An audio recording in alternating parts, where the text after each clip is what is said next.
aussi des gens d'un certain âge, programmateurs et programmatrices, hein, qui te disent je pense que il faut arrêter de parler d'homosexualité, sinon tu vas pas réussir, quoi.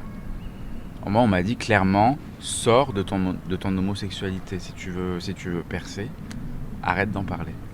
Moi, en général, je pars seul dans les régions où j'ai des programmations, quoi. Quand t'es 3 jours seul dans un endroit que tu connais pas et que tu reçois ce genre de message, mais t'as qu'une envie, c'est de prendre le train et de rentrer chez toi, tu vois. Plein de fois, j'ai eu envie d'arrêter parce que tu te dis, en fait, ça va être trop compliqué de trouver sa place, tu vois. Et à l'inverse, plein d'autres fois où je me dis, mais non, mais là, ce soir, c'était trop cool et tout, tu peux pas arrêter, quoi.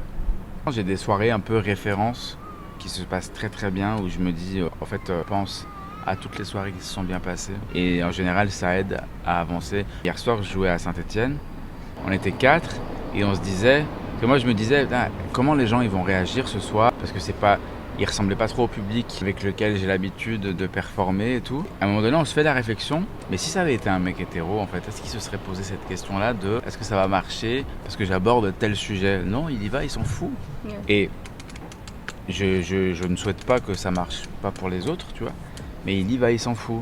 Donc je me suis dit bah vas-y, en fait ça passe ou ça casse, quoi. De toute façon, vous n'allez pas enlever qui je suis, donc si vous rigolez pas, je vais rentrer chez moi et puis je vais recommencer demain et ça va mieux se passer, quoi. Et moi, j'ai plus le temps de faire ce qu'on attend de moi. La vie, elle passe trop vite. Et vivez votre vie à fond, quoi, parce que ça passe vite et n'attendez pas d'avoir un certain âge pour kiffer. Ouais. Vraiment.